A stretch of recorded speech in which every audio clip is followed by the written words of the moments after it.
Hey everyone, welcome back. हाजिर हूँ आपके लिए लेकर एक मिस्टीरियस कोरियन हॉरर मूवी की एक्सप्लेनेशन जिसका नाम है डेथ बेल 2। ये फिल्म साल 2010 में रिलीज़ हुई थी एंड इसकी IMDb रेटिंग है 5 स्टार्स आउट ऑफ 10, जो कि मेरे अकॉर्डिंग और भी ज़्यादा होनी चाहिए थी। दोस्तों, अगर आपको ये वीडियो पसंद आती है तो प्लीज़ इसे लाइक एंड कमेंट ज़रूर करिए, साथ ही प्लीज़ चैनल को सब्सक्राइब कर लीजिए। Now with no further delay let's begin. Film की शुरुआत में हम देख पाते हैं एक स्कूल में स्विमिंग कंपटीशन चल रहा था, जिसके विनर टाई नाम की लड़की होती है और थर्ड पोजीशन पे उसी की फ्रेंड नैन्सी आई थी और उन्हें चीयर अप करने उनकी एक और दोस्त डेजी भी वहाँ पे आई होती है। दरअसल टाई, नैन्सी और डेजी का एक फ्रेंड सर्कल था। फिर अगले सीन में 2 साल का समय बीत जाता है और हमें दिखाया जाता है उसी स्कूल में कुछ बच्चों का एग्ज़ाम चल रहा था। वहाँ एक नई टीचर मिस पार्क का आज पहला दिन होता है और वो वॉशरूम में आईने के सामने प्रैक्टिस कर रही थी कि वो आज स्टूडेंट से कैसे बात करेगी।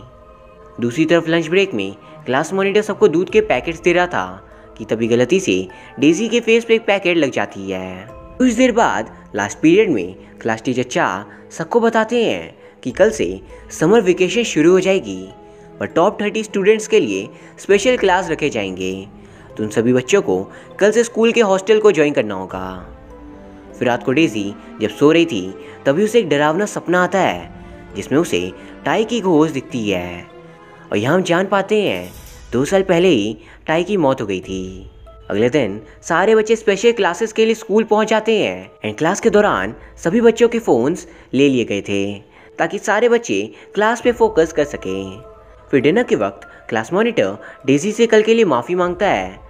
वहीं स्कूल के हेड टीचर को कुछ काम से बाहर जाना था तो वो आज रात की जिम्मेदारी मिस पार्क और सर चा को देकर चले जाते हैं।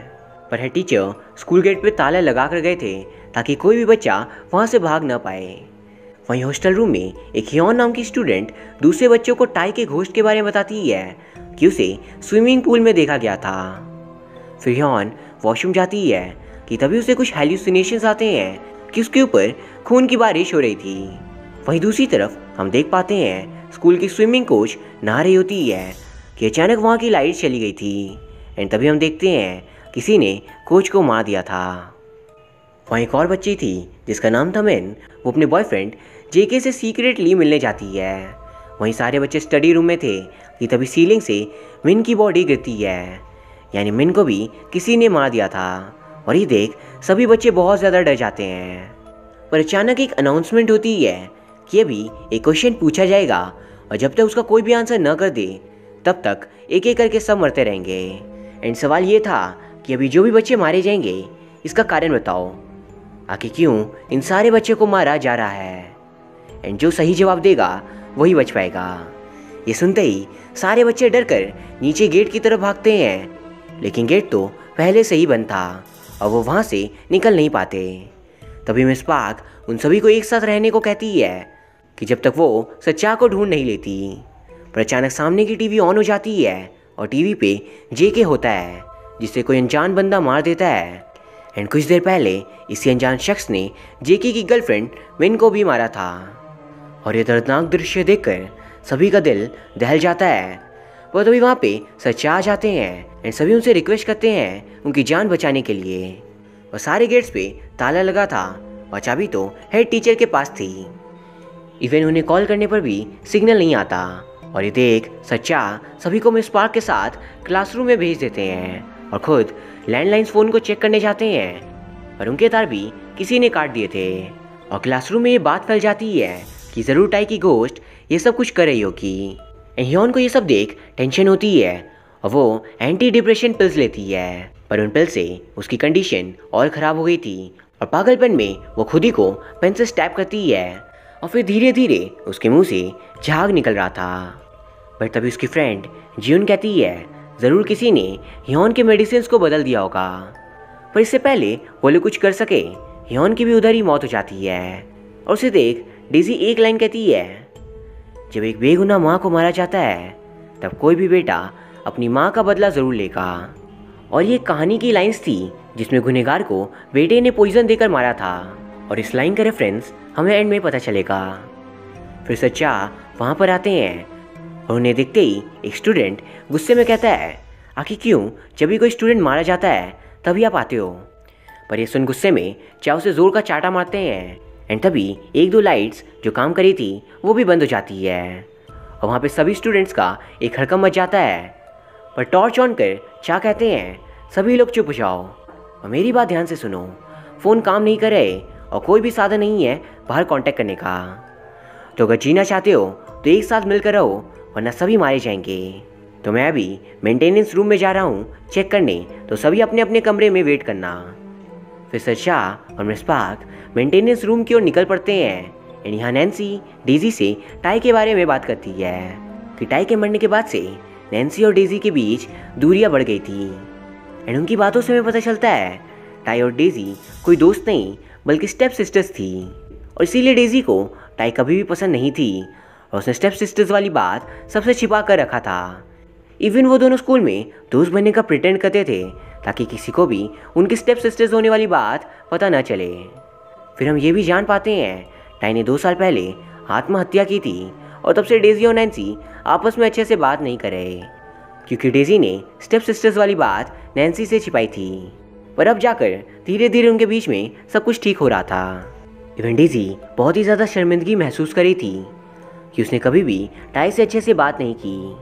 वहीं मेंटेनेंस रूम पे सच्चा, मिस पार्क और एक इल नाम का स्टूडेंट कटे हुए वायर्स को जोड़ने की कोशिश करते हैं और अचानक लाइट्स वापस आ जाती है। लेकिन वहाँ पे उनके लिए ट्रैप लगा हुआ था और लाइट्स के आते ही सामने रखा मशीन ऑन हो जाता है जिसकी वजह से बहुत सारे कांटे एल को लग जाते हैं और वो उधर ही मारा जाता है। और ये देखकर मिस पार्क की हालत ख़राब थी। फिर सच्चा दूर कहीं जाकर बैठ जाते हैं और वहाँ पे ज्यून आती है उनसे मिलने और कहती है कहीं ये सब कुछ उस दिन के कारण तो नहीं हो रहा, क्योंकि उस दिन हम में से जितने भी लोग उस कांड में शामिल थे सिर्फ वही लोग मर रहे होते हैं। पर चा ज्यून से कहता है अपना मुंह बंद रखो और ध्यान रखना किसी को भी इस बारे में पता ना चले।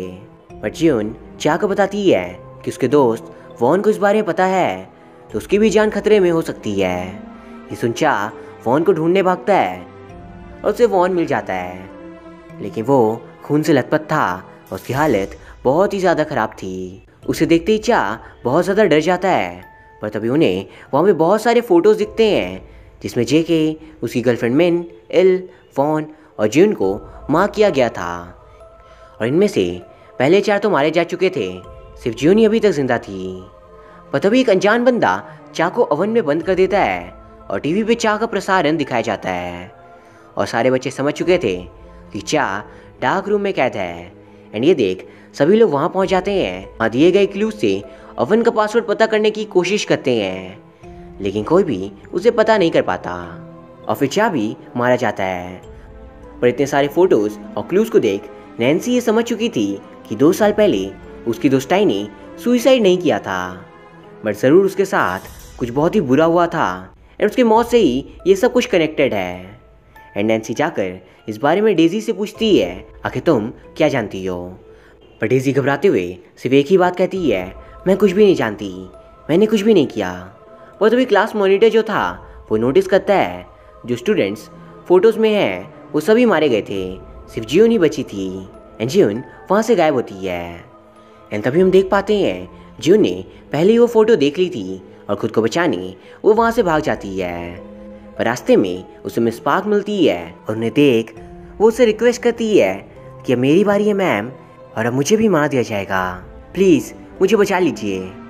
एंड दोस्तों तभी हमारे सामने असली राज खुलता है इन मर्डर्स का और हमें एक फ्लैशबैक सीन दिखाया जाता है जिसमें जेके, उसकी गर्लफ्रेंड मिन, इल, ज्यून और ह्योन थे। दरअसल उन 5 का एक ग्रुप था और ज्यून एक बहुत ही अमीर लड़की थी। एंड एक बार जब वो सभी पार्टी कर रहे थे और नशे में होते हैं तभी उन्हें एक आवाज़ आती है कि कोई नहा रहा था और जब वो जाकर देखते हैं तो टाई नहा रही होती है और उनके ग्रुप में सभी इंटीमेट हो चुके थे, सिर्फ इल बचा था। तो ज्यून और बाकी लोग उससे भड़काते हैं टाई के करीब जाने के लिए और उनकी बातों में आकर इल टाई को मॉलेस्ट करता है, लेकिन फिर टाई किसी तरह इल से खुद को बचाती है। एंड ये देख ज्यून उसे कहती है बुरा मत मानना, हम लोग सिर्फ मज़े के लिए ये सब कुछ कर रहे थे। और ये सुन टाई गुस्से में उसे जोर का चाटा मारती है। और जून, जो कि एक अमीर लड़की थी, उसके लिए एक नॉर्मल लड़की से स्लैप एक इंसल्टिंग चीज़ थी, तो वो उसका सिर फोड़ उसे जान से मार देती है। एंड दोस्तों, यहाँ ये रिवील हो जाता है टाई ने 2 साल पहले सुसाइड नहीं किया था, बल्कि उसे इन लोगों ने जान से मारा होता है। और ये सब जून मिस पार्क को बताती है ताकि वो उसे बचा ले। और तभी सामने से एक बंदा जून को पकड़ कर ले जाता है एंड पार्क कुछ भी नहीं करती। और यहाँ ये रिवील होता है मिस पार्क भी इन सब में शामिल है।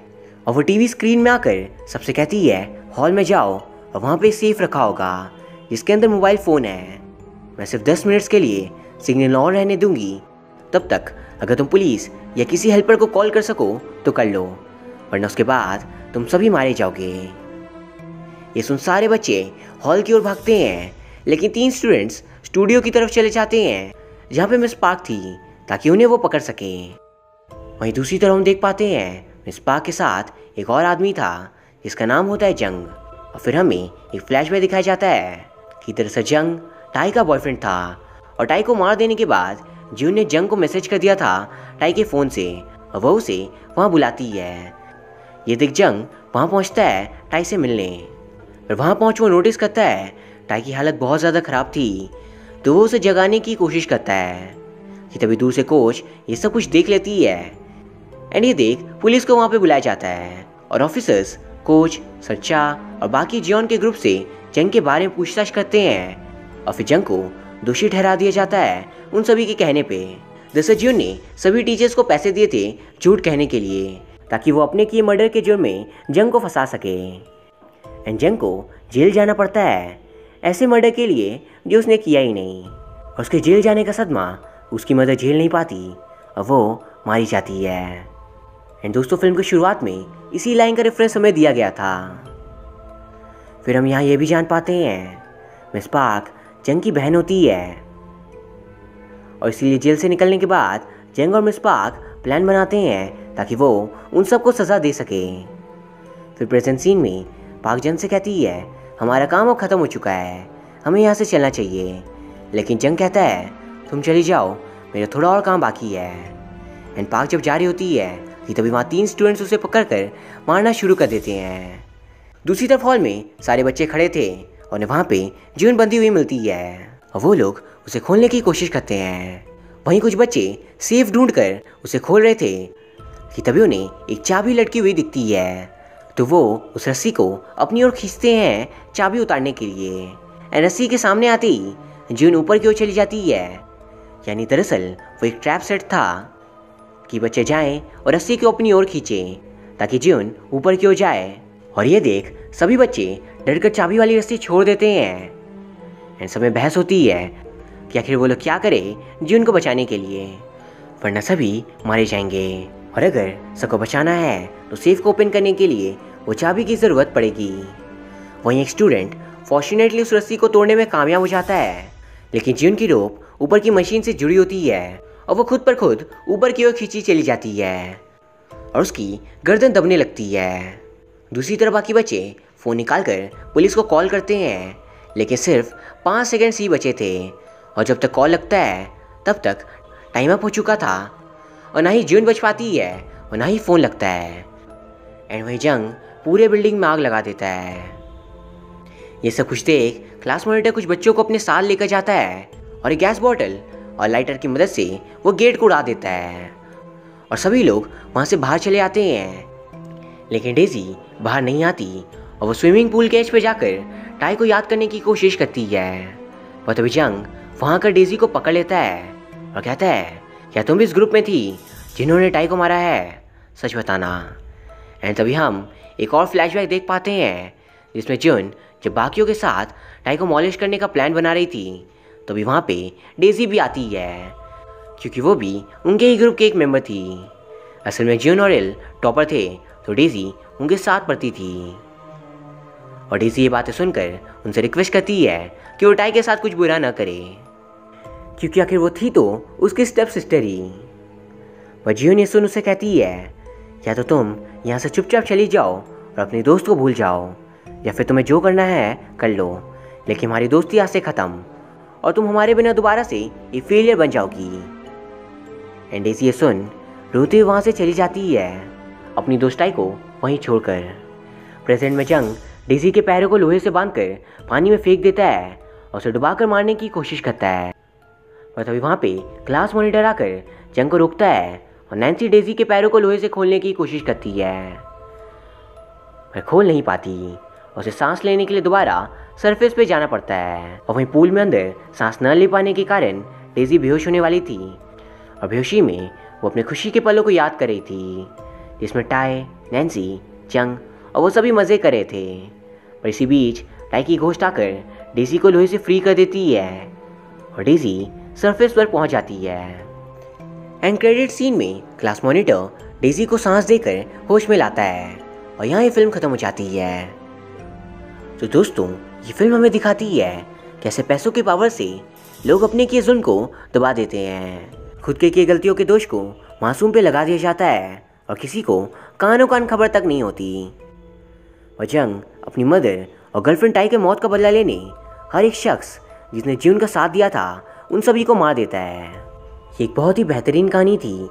एंड दोस्तों, अगर आपको ये वीडियो पसंद आती है तो प्लीज़ इसे लाइक एंड कमेंट ज़रूर करिए, साथ ही प्लीज़ चैनल को सब्सक्राइब कर लीजिए। Thank you very much for watching. See you soon.